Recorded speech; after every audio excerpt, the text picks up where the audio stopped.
Good afternoon. Welcome back to Automate Live.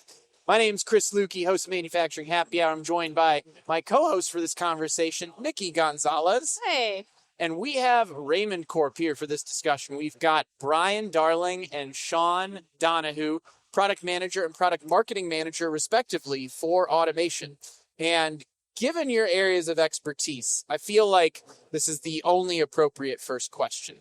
How do you identify what to automate first when you're looking at your operation? There are plenty of things you could do, but what should you do? That's a good question. And that's one we get asked a lot. And there really is no clear answer to that.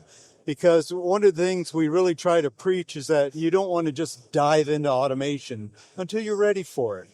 You want to make sure your operation has been optimized. If you're not optimized and you dive right into automation, all it's going to do is expose your weak areas elsewhere, and you're not going to get the full benefit of the automation. So we want to optimize first, and we want to start studying the data. We want to use telematics. We want to use other methods of analyzing what's really going on in your facility so we can identify those weak areas and further optimize. At that point, we can identify what's best to automate, and then we'll select the right equipment for that particular process.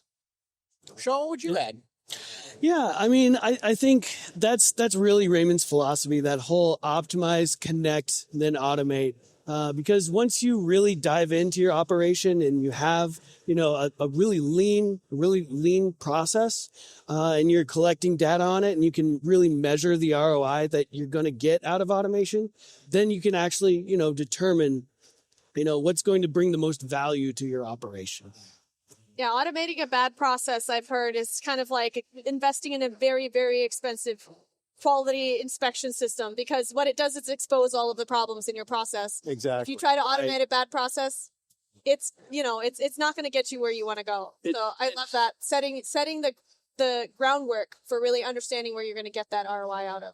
Yeah, it's just going to magnify whatever process you apply it to. So if it's a bad process, you're going to magnify the inefficiency of it. Do you always end up automating the process the way that it originally was? Or do you identify those areas and maybe change the process a little bit before you automate? Exactly. You want to really try to optimize what you're doing to get the most benefit out of the automation. Yeah. And so for us, that means going in and looking at a customer's facility and like asking the big question of, is this really set up in the optimal way, or are there other things that we can do before we even touch automation? Absolutely.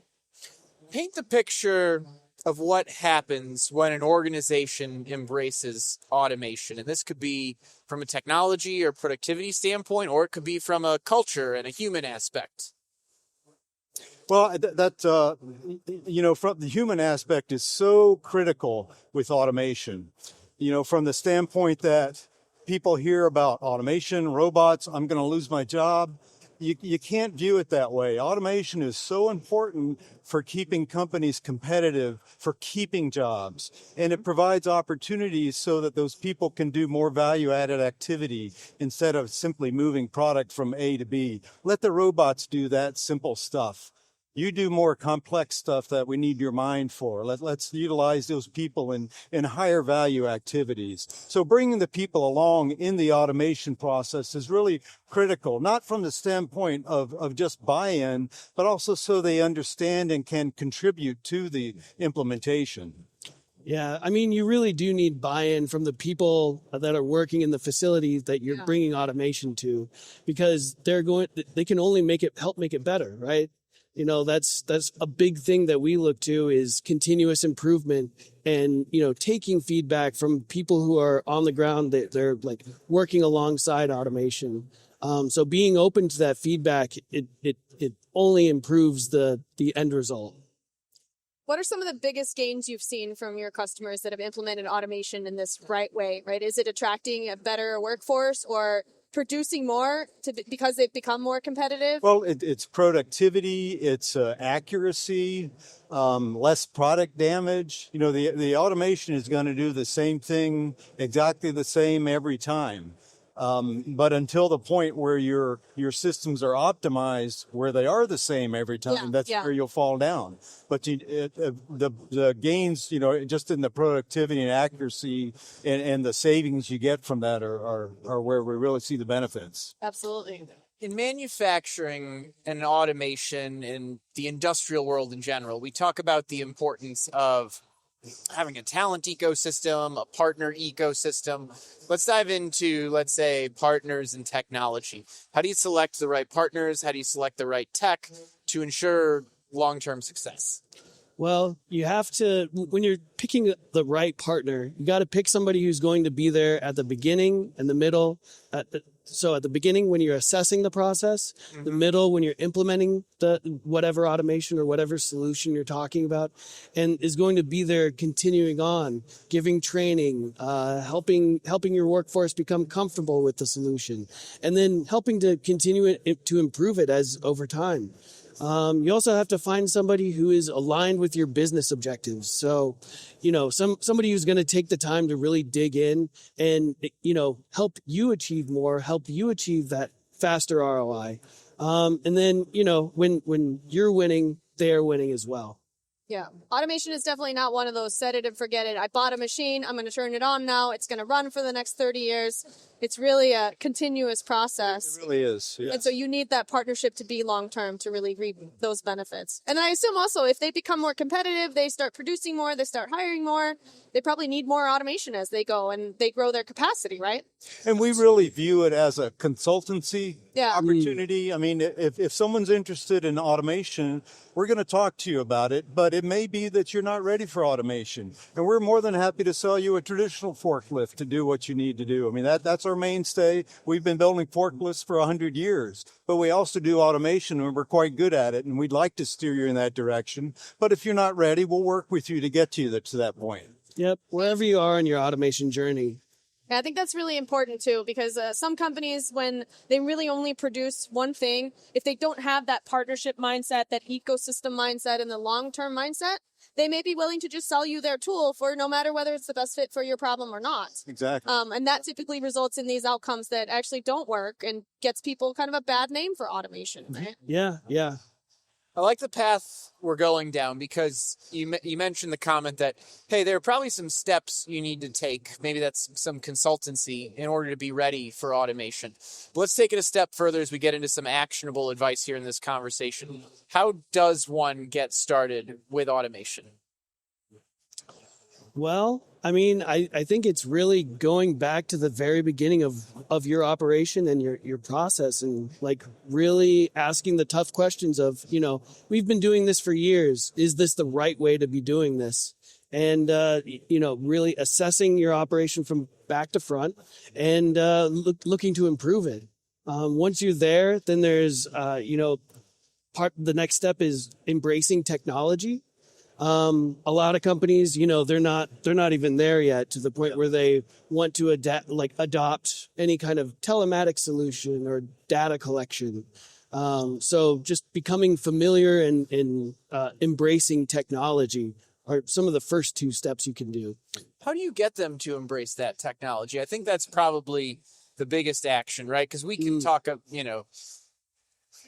we want to make sure that when folks are bringing in that there's that buy-in. We've kind of talked about some of this, but what would you say is the most critical action a leader inside of a facility can take in order to get their team to get on board with new technology or the fact that new technology is on its way? I would say involve your people. Yeah. Don't just force it down their throats. Get them involved, get them learning, let them see the benefits early on, make them a part of the solution. And I bet your history, right? Like you said, you've been making forklifts for 100 years. I'm sure you made them in a very manual way. Absolutely. At first. And then you clearly embraced automation and then transformed your product lines as well to be able to offer automation to your customers. Do you feel like that kind of personal story of your business and your business evolving can help those customers see that roadmap? Well, I think very much so. And in addition to that, we certainly embrace the lean philosophies of the Toyota organization. Yeah. And all of our dealerships are equipped to be able to teach our customers those philosophies if they aren't already doing that. And that's part of that initial optimization that I spoke of. Yeah. We want to make sure that our customers are running lean and that they're utilizing these philosophies and not having a lot of waste in their operation to begin with. So that's part of that overall scheme of getting our customers operating efficiently and getting ready for automation. Absolutely. Yeah, and we're able to sort of lean on that reputation of Toyota and that the lean philosophy, and everybody knows that makes a difference in business operations. Yeah. It's not something that we made up. It gets real results. And you can lead by example, and you're not only selling and talking about it, you're doing it yourself. Yes, which I think certainly. is Yes. Absolutely. Our customers are always welcome to come and see our operation to witness the benefits in real time of what it can provide. It's that philosophy of continuous improvement. I mean, you just can't stay with the status quo, right? It's a competitive world. You got to keep improving in every which way. So if people want to come see that operation, where is it located? So our factory is located in Greene, New York, just north of Binghamton. But we also have another facility in Muscatine, Iowa, and then obviously the main Toyota material handling factory in Columbus.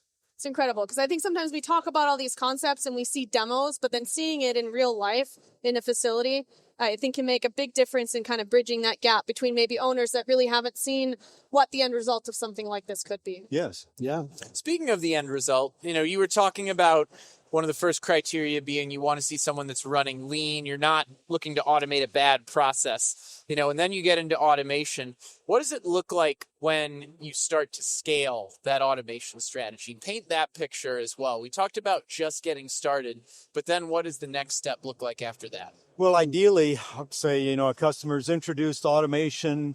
They're reaping new efficiencies from that. Their business is expanding.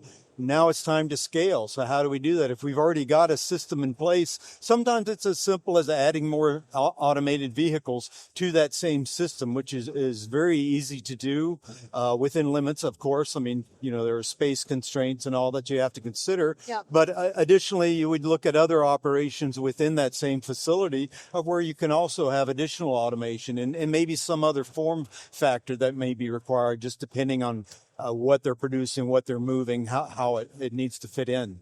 Yeah, and I think another important aspect is that as you scale, you also have flexibility to adjust, right? And that's really important when you're talking about like seasonal volume changes or the business is just growing.